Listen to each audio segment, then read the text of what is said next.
Assalamualaikum and hello everyone. Welcome back to my channel and to a brand new vlog. उम्मीद है आप सब बिल्कुल खैरियत से होंगे। मैं भी अल्लाह का शुक्र है बिल्कुल ठीक हूँ।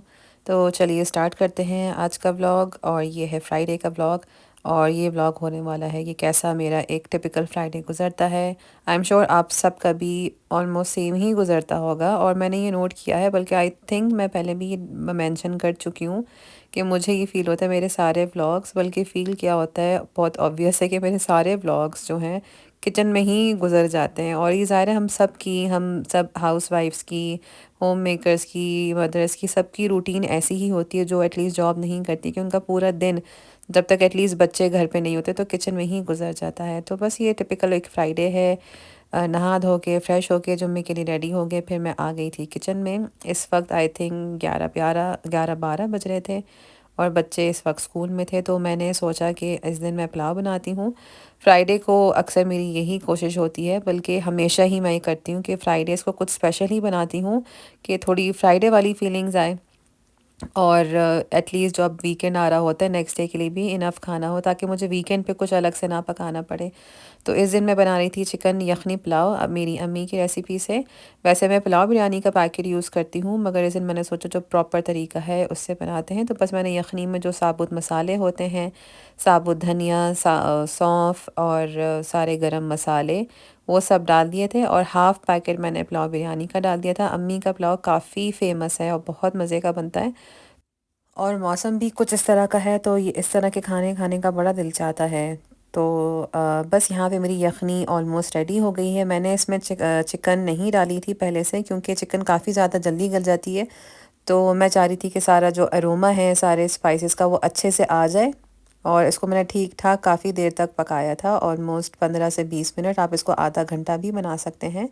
तो जितनी देर मेरी यखनी और उबल रही थी, मैंने यहाँ पे चावल भिगोने रख दिए थे। पहले उनको अच्छे से वॉश किया और फिर उसको भिगोने के लिए रख दिए। चावल मैं एटलीस्ट हाफ़ एन आवर भिगोती हूँ ताकि अच्छे से खिल जाएँ और बॉईल हो जाएँ। और यहाँ पे साथ साथ मैं प्याज भी कट कर रही हूँ। प्याज पुलाव में अच्छी खासी ही जाती है, जैसे आप सबको पता है। कोई डिफरेंट सी ऐसी रेसिपी नहीं है, इसमें बस एक यही फ़र्क है कि मैंने इसमें पुलाव बिरयानी का पैकेट डाला था। आप पंजाबी यखनी पुलाव का भी पैकेट डाल सकते हैं। बस जब यहाँ पे यखनी अच्छे से पक जाए, उसमें जो आपकी चिकन थी वो भी डाल दें। मैंने आई थिंक मेंशन नहीं किया, इसमें साबुत लहसुन और अदरक भी जाएगा। बस जब आपकी चिकन डालने के बाद 5 से 10 मिनट गुजर जाएं, जब अधगली चिकन हो जाए, तो इस तरह से आप यखनी को सेपरेट कर लें चिकन से और मसालों से। वैसे तो यूजुअली लोग यही करते हैं कि जो सारे स्पाइसेस होते हैं उसको एक मलमल के कपड़े में ही डाल के बॉईल करते हैं, मगर क्योंकि मेरे पास नहीं था वो कपड़ा, तो मैं इसको डायरेक्ट ही सारे मसालों को, जो साबुत मसाले हैं उनको डायरेक्ट ही यखनी में डाल देती हूँ।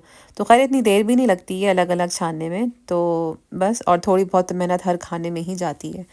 तो यहाँ पे जब यखनी बन गई थी, मैंने उसी पतीली में ही प्याज रख दी थी ब्राउन होने के लिए। और यहाँ पे जब प्याज अच्छे से ब्राउन हो जाए, खैर प्याज तो बहुत देर में ब्राउन होती जब तक। हाँ, मैंने ये भी स्टार्ट किया कि अपने पुलाव में वैसे तो नहीं ही जाती है हरी मिर्चें, मगर मेरी जो सबसे छोटी फुप्पो थी, वो अपने पुलाव में, उनका पुलाव भी बहुत मज़े का होता था माशाल्लाह। तो वो ज़रूर अपने पुलाव में हरी मिर्चें डालती थी। तो मैं प्याज ब्राउन करते हुए भी डालती हूँ, और आखिर में जब बन जाता है पुलाव, तब भी हरी मिर्च डाल देती हूँ। तो यहाँ पे जब प्याज अच्छे से ब्राउन हो जाए, तो मैंने थोड़ी सी निकाल ली थी, ऑलमोस्ट एक प्याज के करीब, ताकि एंड में जो पुलाव पे गार्निश करने के लिए डालते हैं प्याज, वो भी हो जाए। मज़े की लगती है, काफ़ी कुरकुरी अच्छी लगती है। दम के टाइम मैं नहीं डालती, उसको अलग से ही रख लेती हूँ ताकि वो जो उसका एक कुरकुरापन है वो बरकरार रहे। बस चिकन डालने के बाद उसकी थोड़ी भुनाई करके फिर मैंने डाल दिया था लहसुन अदरक का पेस्ट 2 चम्मच के करीब। और फिर दोबारा से जो सारे साबुत गरम मसाले थे वो भी डाल दिए थे, सिवाय साबुत धनिया और सौंफ के। और मेरे पास क्योंकि काला ज़ीरा नहीं था, तो मैंने नॉर्मल ज़ीरा ही डाला था, सफ़ेद ज़ीरा। वैसे तो पुलाव में काला ज़ीरा ही जाता है।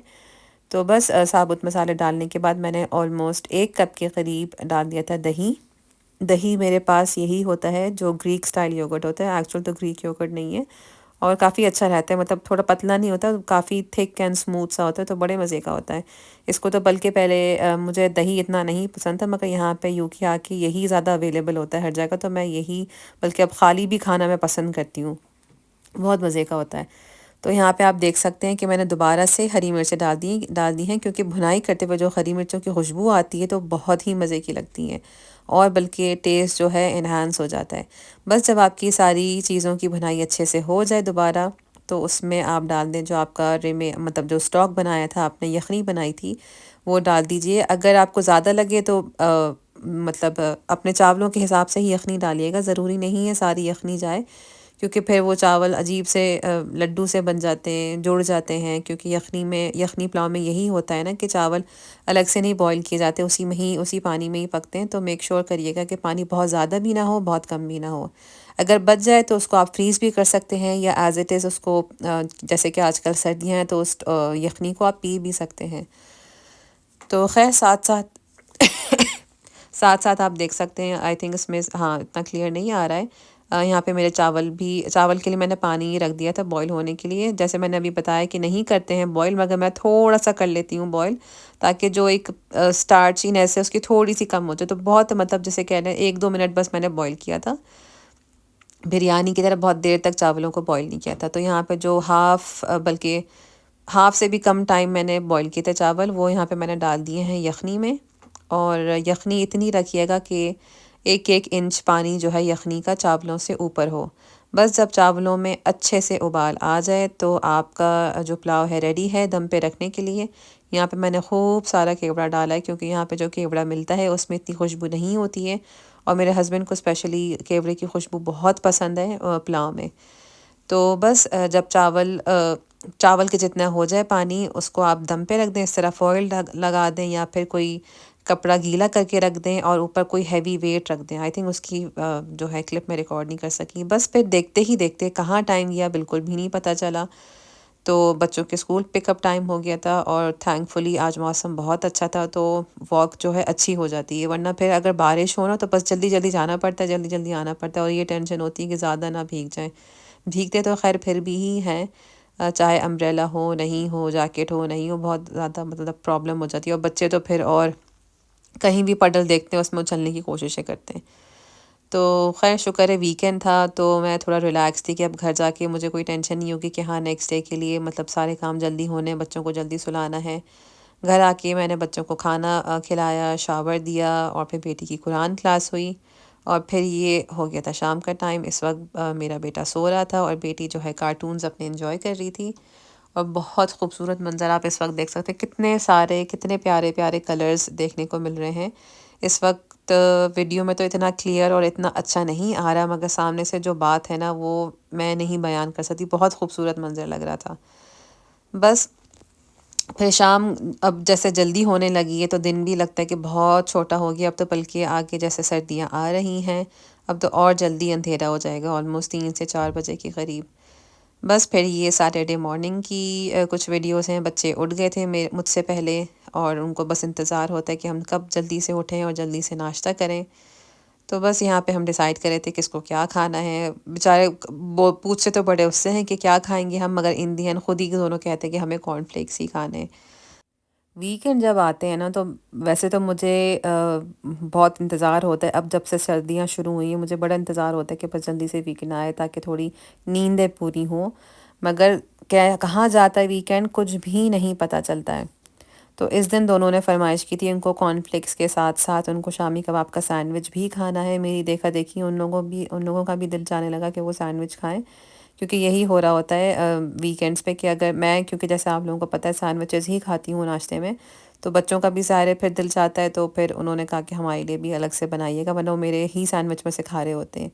तो यहाँ पे जैसे कि हम देसी बनाते हैं, बन कबाब जैसे होते हैं, बन तो नहीं थे, तो मैंने ब्रेड में ही जिस तरह खीरे और प्याज डालते हैं हमारे पाकिस्तान में, जो ठेले पे मिलते हैं अंडे वाले बर्गर, शामी कबाब वाले बर्गर, तो उसी तरीके से उसी अंदाज से मैंने बनाए थे और बहुत मज़े के लगते हैं। और ऑलमोस्ट मतलब 5-6 घंटे तो कहीं नहीं गए, बहुत फिलिंग होते हैं और बड़े मज़े के होते हैं, क्योंकि सारी इसमें मतलब दो तरह की या 3 तरह की वेजिटेबल्स आप डाल सकते हैं, टमाटर भी डाल सकते हैं, और कबाब ख़ुद इटसेल्फ फुल ऑफ प्रोटीन होता है, तो बहुत अच्छा और फिलिंग नाश्ता रहता है। तो यहाँ पे हम तीनों जो हैं नाश्ता कर रहे हैं, और आजकल मेरी कोशिश है कि मैं होल वीट जो होती है होल मील ब्रेड, वो ही यूज़ करूँ। और शुरू में तो ज़ाहिर है बहुत मुश्किल लगता है कि टेस्ट जो है डेवलप नहीं हुआ हुआ था, मगर वक्त के साथ साथ उस पे भी आप एडजस्ट कर जाते हो और आपको वो चीज़ अच्छी लगने लगती है। क्योंकि अब जो बात है, जितनी हम कोशिशें कर लें, थोड़ा बहुत तो अपनी तरफ से कोशिश कर सकते हैं कि अपनी जो ग़िज़ा है वो बेहतर से बेहतर ही हो। ज़्यादातर मतलब ज़्यादा से ज़्यादा रिफ़ाइंड प्रोडक्ट्स ना यूज़ करें। अब बच्चे तो ज़ाहिर है बच्चे हैं, बच्चे तो ये सब चीज़ें नहीं खा सकते, मतलब उनका टेस्ट नहीं बना हुआ, या शायद अगर उनको बचपन से देती तो वो फिर भी शायद खा लेते, मगर क्या पता हमें देख के ही वो ये सब इन चीज़ों की तरफ आ जाएं। तो यहाँ पे हम अपना इन नाश्ता एंजॉय कर रहे हैं, बच्चे अपने कार्टून्स देख रहे हैं और मैं अपना नाश्ता एंजॉय कर रही हूँ।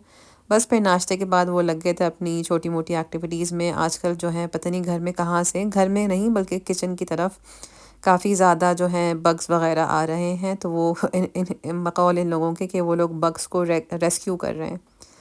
तो बस यहाँ पे वो इन्हीं चीज़ों में लगे हुए थे, कभी टिश्यू पे रख रहे हैं, कभी उनके लिए खाना रख रहे हैं, कभी ब्रेड के पीसेस रख रहे हैं। तो बस देखते ही देखते हो गई थी दोपहर और ऊपर का घर जो है पूरा फैला हुआ था, तो मैंने जल्दी जल्दी वो समेटा। देखने में तो लग रहा है जल्दी जल्दी, मगर काफ़ी ज़्यादा देर लग गई थी, 1.5-2 घंटे तो लग ही गए थे। अब जैसे कि बेटी जो है मेरी ईयर 3 में आ गई है माशाल्लाह, तो अब उसकी पढ़ाई और ज़्यादा टफ़ होती जा रही है। तो मेरी कोशिश ये हो रही है कि उसकी होमवर्क रूटीन के साथ साथ घर में एक्टिविटीज़ या इस तरह के चार्ट्स भी लगे हुए हों, ताकि वो साथ साथ अपने जो टाइम्स टेबल्स हैं और बाकी सारी चीज़ें वो सब उसकी रिवाइज़ होती रहें। और थैंकफुली आज के दिन भी शुक्र है बारिश नहीं हुई थी। यहाँ का बस यही मसला है कि बारिश कभी भी हो जाती है और फिर सारे जो है ना आपका मूड भी ख़राब हो जाता है। मैं एटलीस्ट मेरा तो मूड ख़राब हो जाता है अगर बारिशें होती हैं, क्योंकि वो देख के ही एक तो ठंड और फिर बारिशें देख देख के इतना दिल मतलब डिप्रेस हो जाता है ना, अंधेरा अंधेरा देख के। बस फिर जब शाम हुई, बच्चों ने कुछ कार्टून अपने एंजॉय किए, दोबारा से कुछ स्नैक्स वगैरह खाए और फिर मैंने दोबारा से उसका होमवर्क लेके बैठ गई थी। वरना पहले ये हुआ करता था कि वीकेंड्स पे मैं बस सिर्फ़ और सिर्फ रीडिंग करवा लिया करती थी, या फिर अगर कोई बुक में से कोई होमवर्क मिला हो इंग्लिश या मैथ्स का वो करवाती थी। मगर अब बहुत ज़्यादा टफ़ होते जा रहा है, जो कि खैर अच्छी बात है कि एक प्रॉपर रूटीन बन रही है। तो बस ये था मेरा आज का व्लॉग, 2 दिन का व्लॉग था। तो उम्मीद है इंशाल्लाह आप लोगों को मेरा व्लॉग ज़रूर पसंद आया होगा। नेक्स्ट व्लॉग तक के लिए टेक केयर एंड अल्लाह हाफ़िज़।